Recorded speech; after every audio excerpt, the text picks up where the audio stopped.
11वां अध्याय। जिसको जब के जीव हो भवसागर से प्यार। 11वें अध्याय का सुनो आज विस्तार। कार्तिक महात्म्य का 11वां अध्याय। एक बार सागर पुत्र जलंधर अपनी पत्नी वृंदा सहित असुरों से सम्मानित हुआ सभा में बैठा था। तभी गुरु शुक्राचार्य का वहां आगमन हुआ। उनके तेज से सभी दिशाएं प्रकाशित हुई।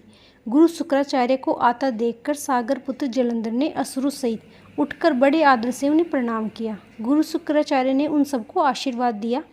फिर जलंधर ने उन्हें एक दिव्य आसन पर बैठाकर स्वयं भी आसन ग्रहण किया। फिर सागर पुत्र जलंधर ने उनसे विनम्रता पूर्वक पूछा कि हे गुरुजी, आप हमें यह बताने की कृपा करें कि राहु का सिर किसने काटा था। इस पर दैत्य गुरु शुक्राचार्य ने विरोचन पुत्र हिरण्यकश्यप और उसके धर्मात्मा पुत्र का परिचय देकर देवताओं और असुरों द्वारा समुद्र मंथन की कथा संक्षेप में सुनाते हुए बताया कि जब समुद्र से अमृत निकला तब उस समय देवरूप बनाकर राहु भी पीने बैठ गया। इस पर इंद्र ने पक्षपाती भगवान विष्णु ने राहु का सिर काट डाला। अपने गुरु के मुख से इस प्रकार के वचन सुनकर जालंधर के क्रोध की सीमा न रही।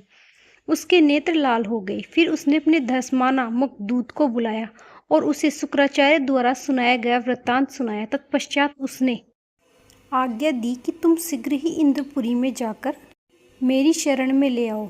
और जलंधर का बहुत ही आज्ञाकारी व निपुण दूत था। वह जल्दी इंद्र की सुधर्मा नामक सभा में जा पहुंचा और जालंधर के शब्दों में इंद्र से बोला कि हे देवता धाम, तुमने समुद्र का मंथन क्यों किया और मेरे पिता के समस्त रत्नों को क्यों ले लिया? ऐसा करके तुमने अच्छा नहीं किया। यदि तू अपना भला चाहता है तो इन सब रत्नों व देवताओं सहित मेरी शरण में आ, अन्यथा मैं तेरे राज्य का ध्वंस कर दूंगा।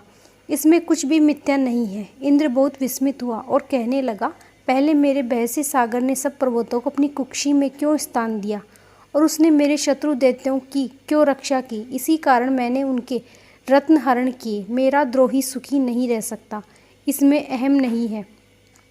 इंद्र की ऐसी बात सुनकर वह दूत शीघ्र ही जलंधर के पास आया और सब बातें कह सुनाई। उसे सुनते ही वह दैत्य मारे क्रोध के अपने ओठ फड़फड़ाने लगे और देवताओं पर विजय प्राप्त करने के लिए उसने उद्योग आरंभ किया। फिर तो सब दिशाओं और पाताल से करोड़ों करोड़ों दैत्य उसके पास आने लगे। शुभ निशुभ आदि करोड़ों सेनापतियों के साथ जलंधर इंद्र से युद्ध करने लगा। शीघ्र ही इंद्र के नंदन वन में उसने अपनी सेना उतार दी। वीरों की शंख ध्वनि और गर्जना से इंद्रपुरी गूंज उठी। अमरावती छोड़ देवता उससे युद्ध करने चले। भयानक मारकाट हुई। असुरों के गुरु आचार्य शुक्र अपनी मृत संजीवनी विद्या से और देव गुरु बृहस्पति द्रोणागिरी से औषधि लाकर जिला रहे हैं।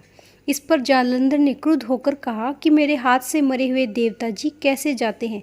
जिलाने वाली विद्या तो केवल आपके पास है। इस पर शुक्राचार्य ने देवगुरु द्वारा द्रोणाचार्य से औषधि लाकर देवताओं को जलाने की बात कह दी।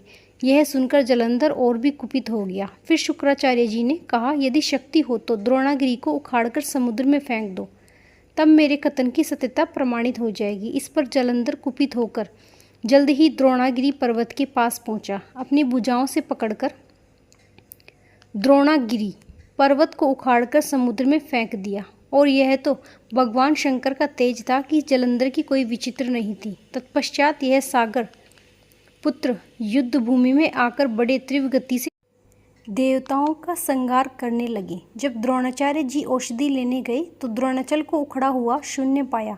वह भी भयभीत हो देवताओं के पास आए और कहा कि युद्ध बंद कर दो, जालंधर को अब नहीं जीत सकोगे। पहले इंद्र ने शिवजी का मान किया था। यह सुन देवता युद्ध में विजय की आशा त्याग कर इधर उधर भाग गए और सिंधु सूत निर्भय होम अमरावती में घुस गया। इधर इंद्र आदि सभी देवताओं ने गुफाओं में शरण ली।